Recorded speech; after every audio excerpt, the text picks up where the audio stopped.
qu'est-ce que tu fais, frère? Tu manges, là? C'est le mois du Ramadan, le soleil est même pas encore couché.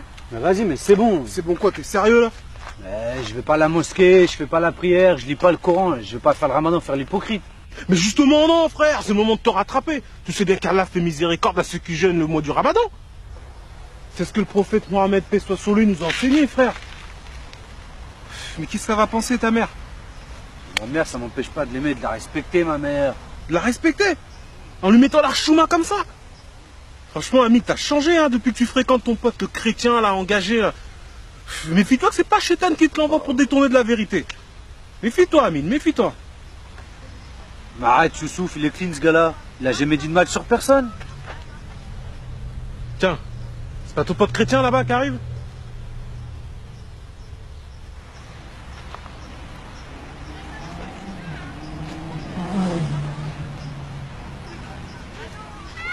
Oh Amine, comment tu vas mon ami? Bien toi? Tranquillement? Ouais, ça va. Youssouf, comment ça va mec?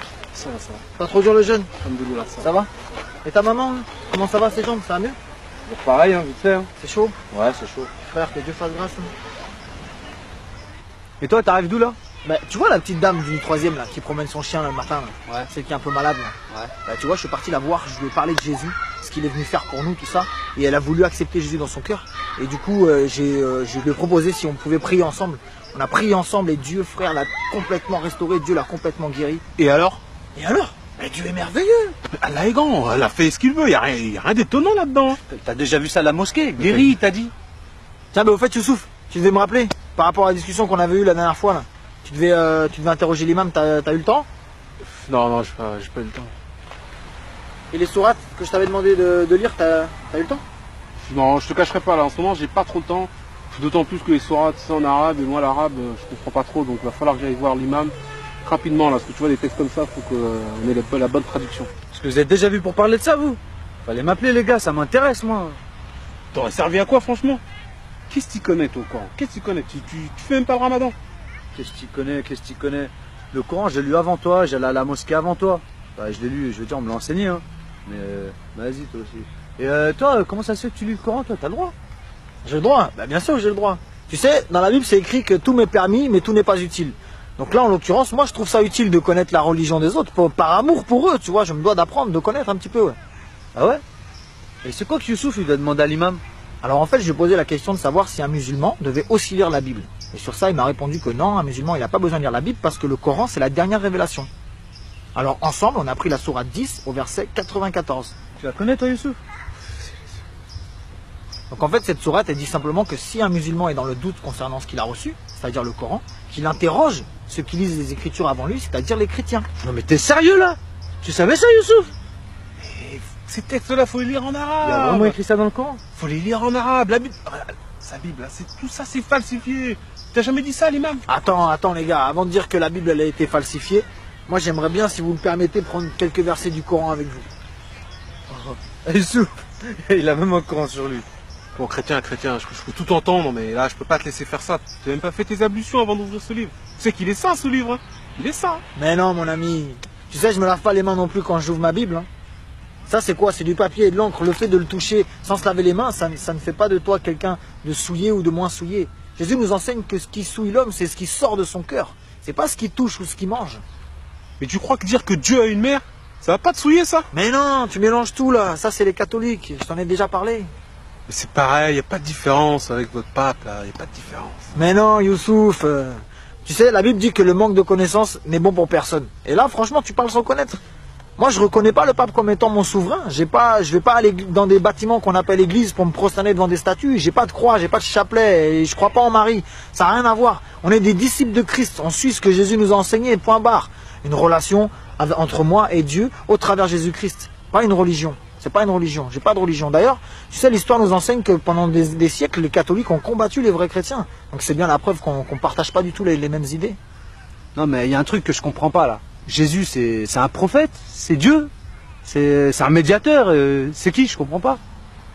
Y a rien à comprendre, mon frère. Il se comprend même pas lui-même. Tout se contredit là-dedans. Entre Jésus et Dieu. Jésus est le fils de Dieu. Jésus est le fils de Marie. Jésus est le médiateur. Non, mais cherche pas. Te pose pas de questions. C'est que Allah. Bon, attendez les gars, ça c'est un autre sujet. Faudra avoir plus de temps pour prendre les Écritures, tout ça. Moi, je peux vous prouver Coran comme Bible que Jésus c'est Dieu. Mais d'abord les gars, si vous voulez bien, on termine avec le sujet qu'on a commencé tout à l'heure. Sinon ça va passer dans tous les sens et on va se perdre. Tiens, toi, il est en train d'esquiver là. Mais non Youssouf, j'esquive pas. Mais ça sert à rien qu'on ait une discussion qui part dans tous les sens. Vous savez quoi les gars, regarde, je prends les quelques versets du Coran en question, dont on a parlé tout à l'heure. Moi à 18h je dois voir quelqu'un, il faut absolument que je passe la voir. Mais si vous voulez, on se revoit ce soir et on en discute tranquillement. Vas-y, on se voit ce soir. Ah non, moi les gars, ce sera pas possible ce soir là. Je vais couper mon jeûne en famille, donc pour une prochaine fois quoi. Non mais ok, mais c'est pas grave. Sinon on se dit demain à 17h30. Ça vous va? 17h30, non, 17h30, je suis chez ma mère. Mais venez. Bah franchement, si je suis pas trop fatigué, Inch'Allah. Bon les gars, vous savez quoi? Je lis vite fait les versets en question et après j'y vais, ok? Alors je vais prendre la sourate, toi tu dois connaître, tu souffles la sourate 3, verset 3. Donc le Coran dit, il a fait descendre sur toi le livre avec la vérité, confirmant les livres descendus avant lui. Et il fit descendre la Torah et l'évangile. Donc là on voit bien que c'est Allah qui a fait descendre la Torah et l'évangile, donc la Bible. Parce que la Torah et l'évangile, c'est dans la Bible. Donc je prends un autre verset vite fait, dans la sourate 2, au verset 136. Là c'est Allah qui parle à Mohammed et à la communauté musulmane, il leur dit, dites, nous croyons en Allah et en ce qu'on nous a révélé et en ce qu'on a fait descendre vers Abraham et Ismaël et Isaac et Jacob et les tribus et en ce qui a été donné à Moïse et à Jésus et en ce qui a été donné aux prophètes venant de leur Seigneur. Nous ne faisons aucune distinction entre eux et à lui nous sommes soumis. Donc là Allah dit bien, un musulman ne doit pas faire de distinction entre le Coran et la Bible parce que la Torah et l'évangile c'est la Bible. Donc là c'est un ordre qu'Allah donne à la communauté musulmane en leur disant de ne pas faire de différence entre ces livres-là. Donc quand Youssouf, tu me dis que non, en fait finalement je préfère prendre le dernier livre qui est le Coran, c'est comme si tu faisais une préférence entre le Coran et les autres. Alors qu'Allah dit ne faites aucune distinction entre eux. Tu vois? Vite fait, je prends une autre sourate. Donc la 5 au verset sourate 5 au verset 46. Et nous avons envoyé après eux Jésus, fils de Marie, pour confirmer ce qu'il y avait dans la Torah avant lui. Et nous lui avons donné l'évangile où il y a guide et lumière pour confirmer ce qu'il y avait dans la Torah avant lui et un guide et une exhortation pour les pieux. Donc là, le Coran nous atteste bien les gars que dans l'évangile, c'est bien une lumière et un guide pour les gens qui croient. Et vite fait une dernière les gars, je vous laisse, franchement j'ai pas le temps, je suis désolé. Dans la même sourate 5 au verset 68, dit « Ô gens du livre, vous ne tenez sur rien tant que vous ne vous conformez pas à la Torah et à l'évangile et à ce qui vous a été descendu de la part de votre Seigneur. » Je relis juste ça. Vous ne tenez sur rien tant que vous ne vous conformez pas à la Torah et à l'évangile. Donc voilà. Ok les gars? Bon là il faut que je vous laisse parce que j'avais dit à la personne 18h. Ce que je fais c'est que les versets qu'on a lus ensemble, là, les références, je vous les écris sur un petit bout de papier. Comme ça ce soir si vous avez le temps, vous méditez dessus. Et demain quand on se voit, on en discute. Tranquille. Ok? Yes. Ok. C'est cool David? C'est cool. Ah c'est cool. Youssouf, à demain. À demain. Que Dieu nous conduise les gars. Vas-y, pareil. Allez, bonne soirée, à bientôt. Ciao.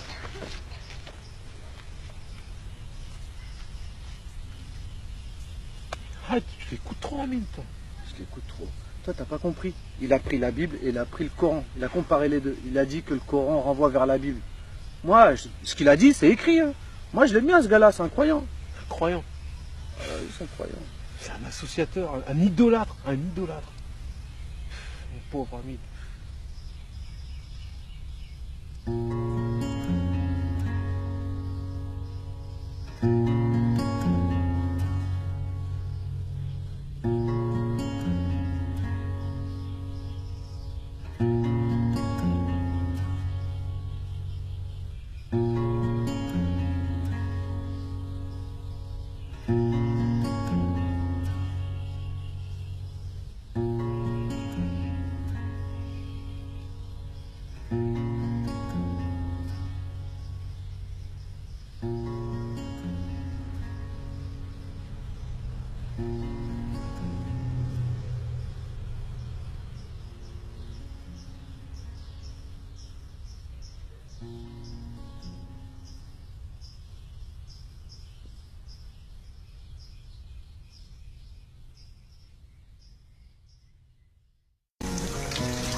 There's a river, the streams make blood.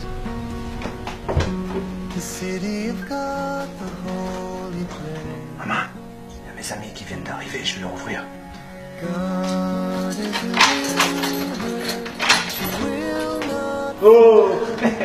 Comment tu vas, Ami? Ça va bien, toi? La forme? Ouais, vas-y, rentre. Merci.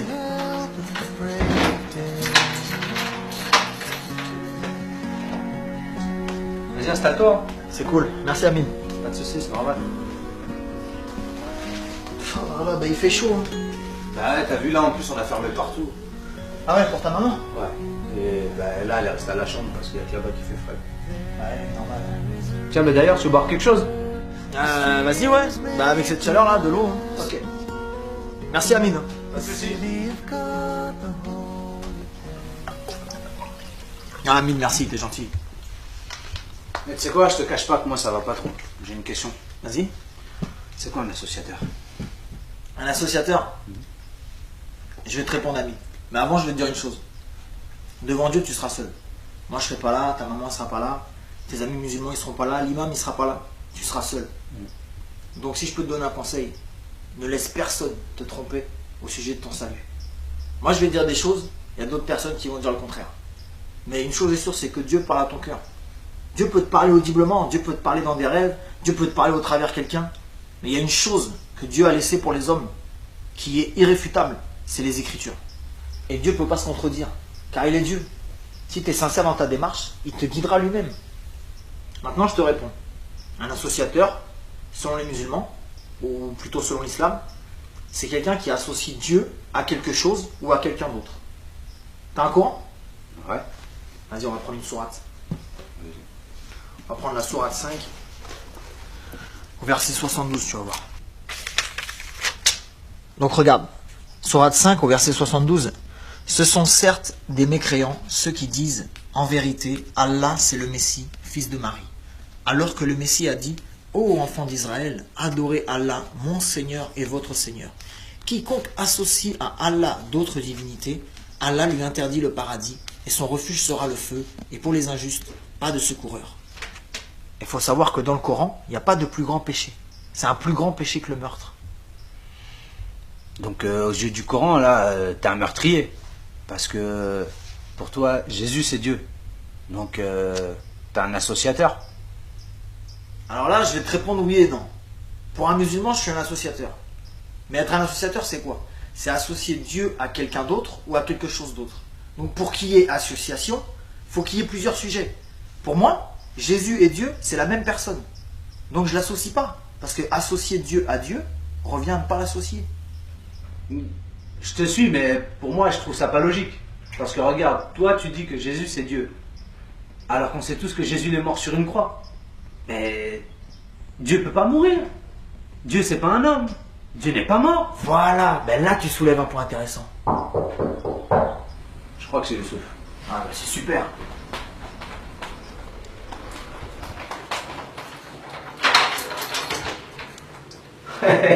Oh, ça va? Ça va? Salam alaikum. Alaykoum salam. Ça me fait plaisir que tu sois venu. Ça a été hier? Ah, ça a été. Vas-y, viens, on est en train de partager. Youssouf, comment tu vas? Ça va et toi? Tranquillement? Ça va. Vas-y, pose-toi. Et on disait quoi, nous, d'ailleurs? Ouais, je disais que tu as soulevé des points intéressants. En fait, c'est qui t'a dit que Jésus était mort sur une croix? Bon, je sais pas, tout le monde dit ça. C'est reparti. Ok, ben là tu vois, dans ce que tu as dit, il y a déjà un problème. Est-ce que tu crois que le Coran c'est le dernier livre? Celui qui est descendu pour confirmer l'évangile et la Torah? Bah ouais, on a lu ça hier en plus. Voilà. Tu crois en ça, Youssouf? Bien sûr, le Coran c'est la dernière révélation. Ok. Ben si ces trois livres-là viennent du même Dieu, ces trois livres-là ne peuvent pas se contredire. Parce que Dieu ne se contredit pas. On va prendre un verset ensemble. Dans Jean 19, au verset 17, la Bible dit, Jésus, portant sa croix, arriva au lieu du crâne qui se nomme en hébreu Golgotha. C'est là qu'il fut crucifié et deux autres avec lui, un de chaque côté et Jésus au milieu. Vous croyez en ça, les gars? C'est écrit. Le Coran dit que la Bible, c'est la parole de Dieu. Bah ouais, c'est... Ouais.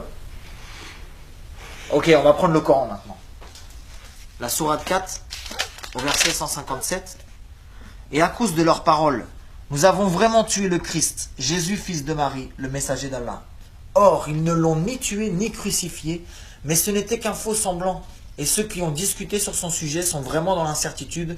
Ils n'en ont aucune connaissance certaine. Ils ne font que suivre des conjectures et ils ne l'ont certainement pas tué.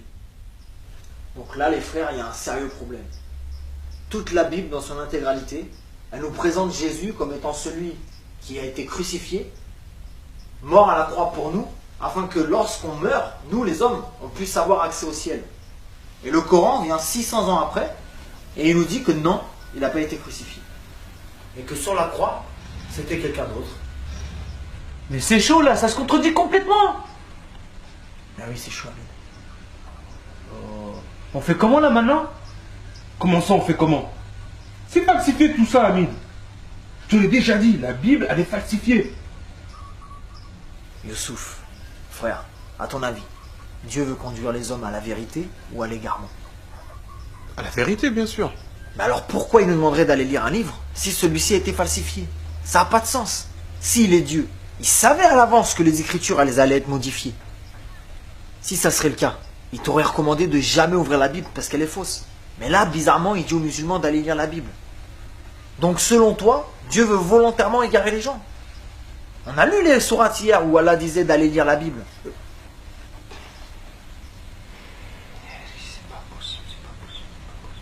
Youssouf, c'est simple, dis-moi. T'as déjà eu des fausses chaussures requins du marché au bled, là? Bah, bien sûr, quand j'étais plus jeune. C'est quoi le rapport? À ton avis, tu penses que les vraies chaussures sont sorties avant les fausses ou après les fausses?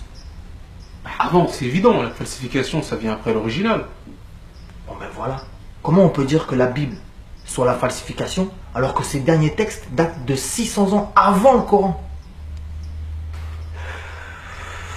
Franchement, c'est chaud. Hein. Tout ce que tu nous dis depuis tout à l'heure, c'est vraiment chaud. Mais par contre, il y a un truc que moi je comprends pas parce que tu nous dis que en fait l'homme il a accès au ciel parce que Jésus a été crucifié. Et le rapport c'est quoi? Ça c'est une bonne question ça. En plus c'est très important. Je vais te répondre. Dans Jean 3, au verset 16, car Dieu a tant aimé le monde qu'il a donné son Fils unique afin que quiconque croit en lui ne périsse point mais qu'il ait la vie éternelle. Non, non, non, non. Arrête-toi, arrête-toi. Le Coran est clair là-dessus. Dieu n'a pas de fils. Attends Youssouf, je sais pourquoi ça te choque, mais t'as pas compris. Quand la Bible emploie le mot fils, ça ne veut pas dire que Dieu est descendu vers une femme pour avoir des relations intimes avec elle, en l'occurrence Marie. Mais Dieu lui-même a fait habiter son esprit dans Marie, pour qu'au travers elle, il puisse naître comme un homme, semblable à tout autre homme, mais né de l'esprit de Dieu. Voilà pourquoi on dit Jésus est le Fils de Dieu, parce que Dieu l'a engendré de son esprit, non pas par un acte physique. C'est pour ça que Jésus c'est le seul homme ou le seul prophète qui n'a pas de père biologique. Attends, tu t'égares. Adam aussi n'avait pas de père. Le Coran nous enseigne que le miracle de Jésus, c'est le même que celui d'Adam. Ben oui, mais c'est vrai ça. Allah fait ce qu'il veut. Mais ça servira à quoi Dieu de descendre comme ça? Ok. Youssouf, comment Dieu a créé Adam? Comment il a créé? Tu fais ce qu'il veut, je t'ai dit. Ouais, ok. Mais qu'est-ce qu'il a utilisé pour le créer? Ben de la poussière. Ok, donc il est né poussière. On connaît tous cette grande citation biblique quand Dieu parle à Adam, qui lui dit tu es né poussière et tu retourneras à la poussière. Ok, ben on va prendre une sourate maintenant. La sourate 4 au verset 171. Ô gens du livre, chrétiens, n'exagérez pas dans votre religion et ne dites d'Allah que la vérité. Le Messie, Jésus, fils de Marie, n'est qu'un messager d'Allah. Sa parole qu'il envoya à Marie est un souffle de vie venant de lui. Donc là les gars, le Coran atteste bien que Jésus est né de la parole de Dieu et qu'il est né du souffle de Dieu. Et ce mot-là, souffle, en hébreu et en arabe, c'est le même mot qui désigne le mot esprit. Donc on voit que Jésus est né de l'esprit de Dieu. Donc si on reprend pour Adam, tu es né poussière et tu retournes à la Poussière. mais pour Jésus, tu es né esprit de Dieu et tu retournes. Esprit de Dieu. Voilà, Jésus, c'est l'esprit de Dieu dans un corps humain. Donc c'est Dieu lui-même incarné. Voilà pourquoi Jésus, c'est le seul homme de toute l'humanité qui n'a jamais péché, attesté par le Coran et attesté par la Bible. Parce que Dieu ne pêche pas, c'est contre sa nature. Mohamed aussi, il pêche pas. Il n'a jamais péché. T'es sûr, Youssouf? Renseigne-toi bien sur sa vie dans les hadiths. Et tiens, on va prendre un verset ensemble. C'est la sourate 40 au verset 55. Donc c'est Allah qui parle à Mohammed. Endure donc, car la promesse d'Allah est vérité. Implore le pardon pour ton péché et célèbre la gloire et la louange de ton Seigneur soir et matin. Donc si Allah demande à Mohammed d'implorer le pardon de son péché, c'est parce qu'il avait péché. Et Hamid, tout à l'heure tu avais une question. Ouais, en fait, ma question c'est pourquoi Dieu il a envoyé Jésus ou pourquoi Jésus s'est envoyé lui-même. Hamid, tu vois bien que ça tient pas debout son histoire. Dieu se sera envoyé lui-même. Ça n'a pas de sens, Hamid. Oh. Ben frère, attends. Est-ce que tu sais que dans le Coran il nous est dit qu'au jour du jugement, tes membres, c'est-à-dire ton corps, vont témoigner contre toi? Bah, ça je sais, oui, je sais. Et alors? Ben tes membres ou ton corps, c'est bien toi, non? Bah, oui. Ben alors pourquoi tu t'étonnes de la nature de Jésus? Ben attends, je comprends pas trop par rapport au jugement du corps, tout ça là. Ce que je veux dire, c'est que si tes membres ou ton corps, c'est toi, et que tu reconnais qu'au jour du jugement, ils témoigneront contre toi-même, c'est bien la preuve que tu as au moins deux natures, mais que malgré ces deux natures, tu restes un être unique, à part entière. Et ça, tu peux le retrouver dans la sourate 24 au verset 24. J'irai voir. Je prends cet exemple pour expliquer une chose, c'est que Jésus était 100% homme, avec toutes les faiblesses qu'un homme peut avoir, la faim, la soif, la fatigue, etc. Mais il était aussi 100% Dieu, avec tous ses attributs, saint, juste, parfait, miséricordieux. Toi, en tant qu'homme, tu es déjà composé de trois aspects, l'esprit, l'âme et le corps. Dieu nous a créés à son image, selon sa ressemblance. Donc, Dieu a un esprit, Dieu a une âme, et Dieu est venu dans un corps. Et ces trois aspects de sa personne forment un Dieu unique. Comme toi, tu es un être unique, malgré ces trois natures. Cette expression-là, Père, Fils et Saint-Esprit, on ne parle pas de trois dieux distincts, mais simplement de trois aspects d'un seul et unique même Dieu. On va revenir à ta question, Hamid. Ouais, s'il te plaît, ouais. Youssouf, on parlait d'Adam tout à l'heure. Est-ce que tu sais comment Dieu a dû s'y prendre pour pardonner les péchés d'Adam quand il a désobéi? Bah oui, Dieu est miséricordieux. Il pardonne. Oui, il pardonne. Mais comment il a dû s'y prendre? Je comprends pas ta question. Ok. Par exemple, imagine que tu me voles 500 euros. Quelques jours plus tard, tu regrettes et tu reviens vers moi pour me demander pardon. Ok, moi je te pardonne. Mais si tu es sincère dans ton pardon et pour rétablir la justice, ces 500 euros-là, tu vas me les rendre. Bien sûr, sinon ça sert à rien que je te demande pardon. Voilà. Ben pour Adam, comment ça s'est passé? Quand ils ont péché avec Ève, Dieu leur a dit que s'ils mangeaient le fruit, ils allaient mourir. Mais est-ce qu'ils sont morts suite à ça? Ben non, ils ont demandé pardon. Ok, et leur dette? Leur dette, quelle dette? Ben Dieu leur a dit vous mourrez, mais ils sont pas morts. Donc ils ont une dette. Et cette dette-là, c'est leur vie. Donc pour Dieu, il lui fallait une vie en retour. La Bible, elle nous enseigne qu'Adam et Ève, quand ils ont péché, ils se sont confectionnés des vêtements en feuilles de vigne pour cacher leur nudité. Mais Dieu, il n'a pas agréé ça, et à la place, il les a revêtus d'une peau d'animal. Donc pour ça, Dieu a forcément pris la vie d'un animal. Et c'est la vie de cet animal qui a servi de dette pour la vie d'Adam et Ève. La Bible, elle nous enseigne que sans effusion de sang, il n'y a pas de pardon des péchés. Et le salaire du péché, c'est la mort. Et on a tous péché, les gars. Tous depuis Adam. Mais maintenant, pour que Dieu vous pardonne, quel sang a coulé pour vous, mes frères? Depuis le commencement, tous les prophètes et les hommes de Dieu, ils allaient sur des montagnes pour offrir des animaux à Dieu. Et c'est le sang de ces bêtes-là qui couvrait le péché du peuple et de celui qui offrait. Mais tout ça, c'était dans l'attente de l'agneau de Dieu lui-même, le Messie, le seul qui avait un sang assez pur pour racheter les péchés de l'humanité tout entière, présente, passée et future. Et voilà ta réponse, mon frère Hamid.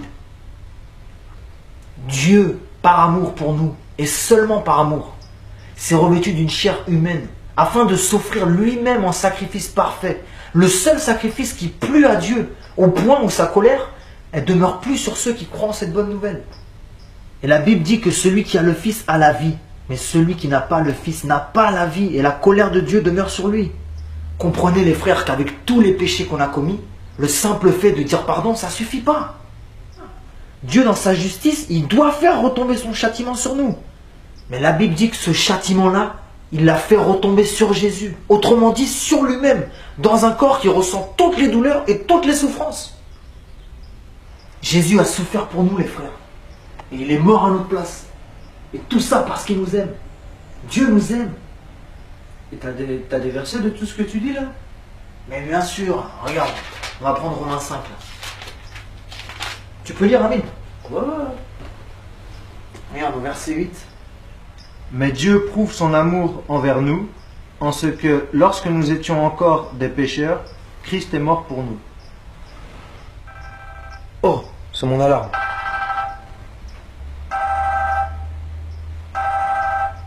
Ah, je suis désolé les gars, je vais devoir aller à la pharmacie. Je dois aller chercher les médocs à ma mère. Vous voulez m'accompagner? Ah oui? Bah, vas-y, on y va, bien sûr. Ah, c'est cool. Ça va pas être possible pour moi, mais... Bon, on était bien là pourtant. C'est pas grave, je permettrai d'autres occasions, c'est pas grave. Ok, ben attendez-moi, je reviens. J'allais pour 5 minutes, je vais me changer. Ça fait plaisir. C'est cool, Bon, tout sauf, on te laisse là. Ouais, bon, Amine, À bientôt mec. je te remercie. Ciao, ça fait plaisir. À bientôt. À bientôt, Inch'Allah.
When the Lord had brought our captives home, back again to Zion, we were filled with songs of joy, our mouths were filled with laughter.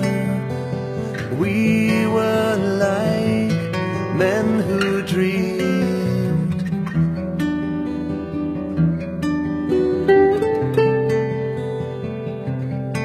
Then it was said of us in foreign lands, the Lord has done great things for them, and we are filled with joy and song of all the things that He has done. We are like men who dream.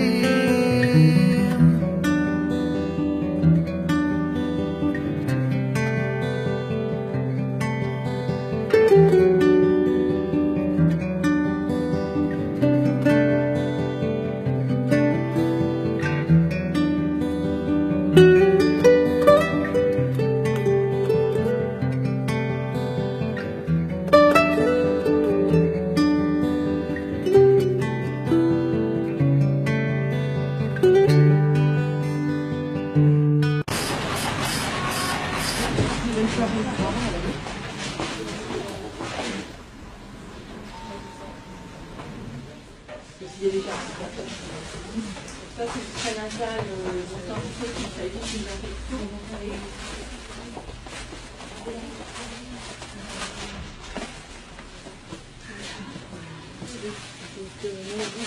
Tiens, voilà Annie. Tu passeras le bonjour à ta mère. Allez, bonne soirée.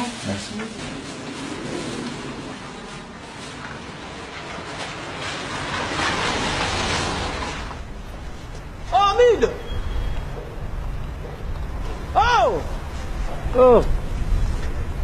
Ça fait longtemps! Ah oui, ça fait un bail. Tu fais quoi là? Je vais chez ma mère. Je t'accompagne un peu? Vas-y, viens. Ah, ça fait plaisir. Alors ça va toi? Ouais, ça va. Toujours pareil, hein. Médoc. Frère, faut garder la foi, frère. Rien n'est impossible à Dieu. T'as raison. Hein? Bah oui, t'as Bah oui, frère. Et tu sais quoi? Ça me fait plaisir de te voir. Moi aussi, je suis content de te voir. Sérieux? Bah oui. Oh, purée. On se pose là? Ouais, si tu veux. Bah, c'est bien ça. Tu sais que je suis content de te connaître, toi. Bah, moi aussi, je suis content, Amine. Pourquoi tu me dis ça? Pourquoi? Ouais. C'est un peu compliqué, tu vois. Je t'ai jamais parlé de ça, mais quand j'avais 17 ans, mon père il est décédé et j'avais pris la décision de me mettre à fond dans l'islam. En fait, c'est le seul moyen que j'ai trouvé pour pouvoir honorer sa mémoire, tu vois. Et donc j'ai mis un terme à certaines relations. J'ai arrêté toutes mes bêtises. J'ai arrêté de boire, de fumer, tout le tralala, tu connais. Et franchement, j'ai passé 5 bonnes années dans l'islam. Je faisais mes prières, je faisais mes jeûnes, j'allais à la mosquée. On m'enseignait le Coran, j'étais motivé. J'ai arrêté mes mauvaises fréquentations, mes potes ils me disaient que c'était bien, ils ont compris. Mais dans tout ça, je te dis vrai, si je suis sincère avec moi-même, je peux pas dire que je sais qui il est Dieu. Je le connais pas. Je peux pas te dire que je sais qui il est. Et mon père, quand il lui restait un petit peu de temps, il était sur son lit de mort. Moi j'étais là, j'étais en pleurs. Je lui ai posé la question, je lui ai dit, papa, tu vas où maintenant? Il m'a répondu, Allahu Arham. Ouais, ce qui veut dire Dieu seul sait, quoi. Et ça m'a bouleversé. Mon père, il était pratiquant, intègre dans l'islam. Et même lui, il ne savait pas où il allait. Et j'ai gardé ça au fond de mon cœur. Mais je sentais que c'était pas normal. Et dans ma quête spirituelle, j'ai rencontré plein de monde. Des jeunes, des vieux. Et tous, ils m'ont répondu la même chose. Allahu Arham. Mais toi, mon frère, j'ai l'impression que tu connais Dieu. J'ai l'impression que tu sais qui il est. J'ai l'impression qu'il est avec toi. Et tu as l'air sûr de toi au niveau de tout ce qui se passe après la mort. Ça me fait bizarre, tu sais. Mais je sais pas. Tu dis que Dieu c'est ton père. Tu dis que c'est un Dieu d'amour. Et ce Dieu d'amour, moi je l'ai pas trouvé dans le Coran. Et c'est pas non plus comme ça qu'on me l'enseignait. Ah, frère. Tu te souviens du verset qu'on a pris chez ta maman la dernière fois? Ouais. C'est dans Romains. La Bible dit que Dieu, il a prouvé son amour envers nous. Parce que lorsque nous étions encore pécheurs, Christ est mort pour nous. Et la Bible nous enseigne que Dieu est amour. C'est-à-dire que l'amour, c'est Dieu. Et le Dieu de la Bible, c'est le Dieu d'amour. Et Dieu nous l'a démontré. Dieu nous aime, frère. Dieu t'aime, Hamid. Et la manifestation de cet amour, c'est la personne même de Jésus-Christ. Voilà pourquoi celui qui ne reçoit pas Jésus rejette inévitablement l'amour de Dieu dans sa vie. Et tout ce qui va avec, y compris la vie éternelle. Jésus lui-même a dit, je suis la résurrection et la vie. Donc il est la vie éternelle. Maintenant, une chose est sûre. Celui qui ne rejette pas cet amour, mais qui au contraire le reçoit, c'est-à-dire qui reçoit Jésus, sera inévitablement rejeté par les autres. Et moi-même, je suis passé par là. Ça, c'est inévitable. Ben ouais, mais moi c'est pareil, ça m'énerve ça. Aujourd'hui je fume plus, je bois plus, et je fais plus n'importe quoi. Et j'ai quand même gardé certaines valeurs de l'islam, et ma mère elle est contente de ça, tu vois.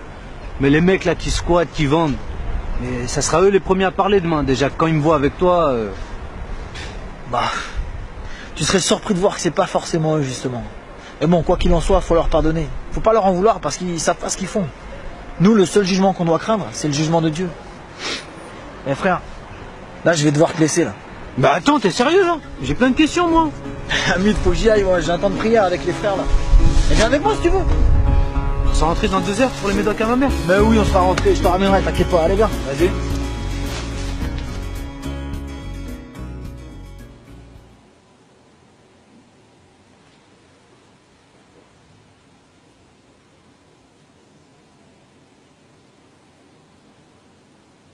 Le Coran dit que la Bible c'est la parole de Dieu.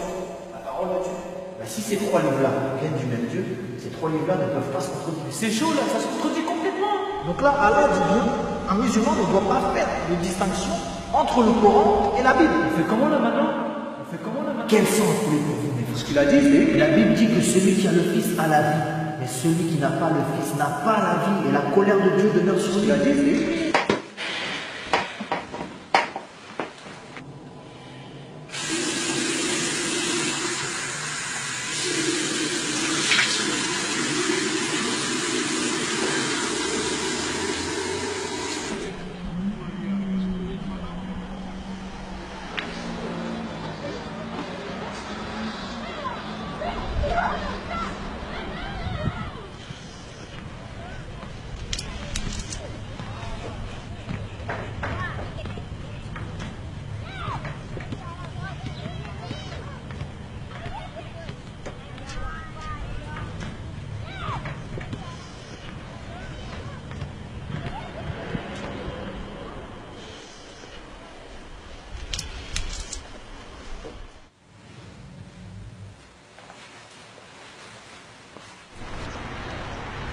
Je suis derrière là, Hamid.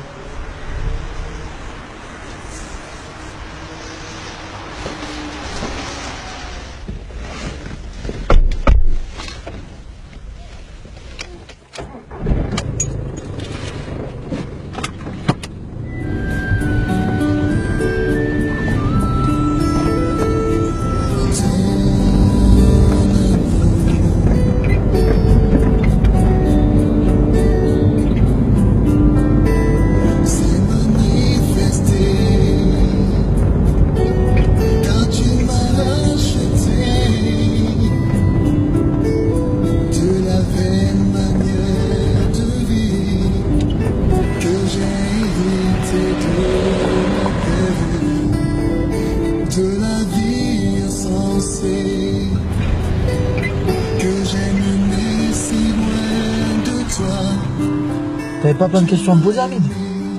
Ouais, mais je savais pas qu'il y ait des chansons pour Dieu comme ça, là. Je peux monter le volume? Bah oui, vas-y, bien sûr.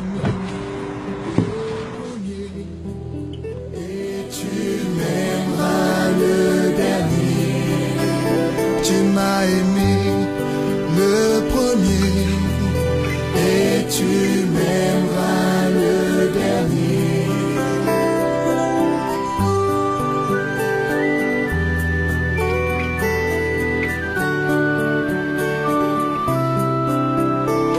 Moi je sais que ce n'est pas par de l'argent ou de l'or que j'ai été racheté, de la vaine manière de vivre que j'ai hérité, mais par le sang précieux de Christ, comme des agneaux sans défaut, sans tache et prédestiné avant la fondation du monde.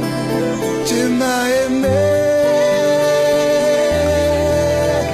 Tu m'as aimé le premier et tu m'aimeras le dernier. Tu m'as aimé. Tu m'as aimé le premier.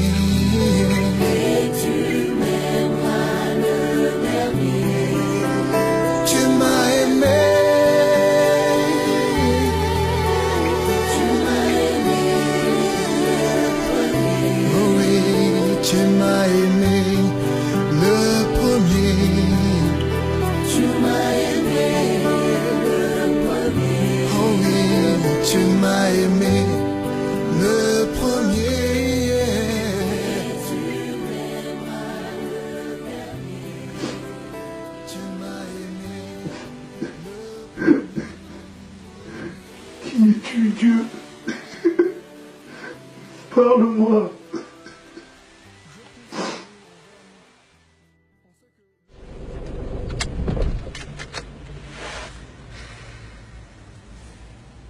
Tu sais, Hamid, je vais te dire une chose. En vérité, c'est normal que tous nos frères musulmans à qui tu as posé la question de savoir où est-ce qu'ils allaient après la mort, t'ont tous répondu la même chose. Tu sais, il y a 114 sourates dans le Coran. Et il n'y a aucun verset qui atteste avec certitude qu'un musulman ira au paradis après sa mort. Il y a certes des versets qui vont te dire que si le poids de tes bonnes actions dépasse celui de tes mauvaises, tu iras au paradis. Mais tu vas voir que quelques versets plus loin, il nous est dit que dès sa naissance, l'homme est ingrat devant Allah. Donc en gros, un exemple, si moi je suis né blanc, j'ai beau faire toutes les séances de bronzage que je veux, je ne serai jamais un homme noir. Ouais, je comprends ton exemple. Bah là c'est pareil. Si tu es né dans le péché, tu as la nature du péché en toi. Tu as beau faire toutes les bonnes actions que tu veux, tu restes un pécheur. Mais la Bible dit que justement cette nature pécheresse, Jésus l'a pris sur lui. Il a été la cloué à la croix et il nous a donné sa nature à lui qui est sainte pour qu'on soit sauvé. Jésus en hébreu se dit Yoshua, ça veut dire Dieu sauve. Voilà pourquoi sans Jésus, c'est impossible d'aller au ciel. On est tous contaminés depuis Adam, frère. Dieu voulait un sang pur, comme je te disais l'autre jour, pour nous laver complètement. Jésus a accepté de payer ce prix-là, frère. C'est pour ça que c'est pas difficile pour moi de dire que je l'aime ou de dire qu'il est mon père. On y va? Ouais, vas-y, on y va.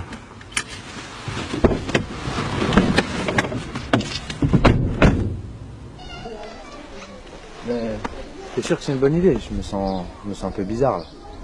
Frère, t'inquiète pas, ça va aller. Tu sais quoi, Amine? Je sais que t'as pris conscience que Jésus a été crucifié il y a 2000 ans. C'est un fait, c'est une réalité. Mais la Bible dit que 3 jours après sa mort, il est ressuscité. Et c'est pas une légende, frère, c'est du concret. Il a vaincu le plus grand adversaire de l'homme, frère. La mort. C'est pas juste un simple prophète qui peut faire ça. Jésus, frère, il vit aujourd'hui. Et s'il vit, tu peux le rencontrer. Il y a beaucoup de nos frères musulmans qui ont vécu ça. Il y en a même qui ont eu la grâce de voir le maître apparaître dans leur chambre, frère. Jésus est vivant, frère. Et moi, je suis persuadé qu'il veut que tu expérimentes son amour. On y va? Ouais, allez. Attends. Et je dois faire quoi, moi? C'est quoi le programme? Le programme? C'est Dieu qui fait le programme ici, frère.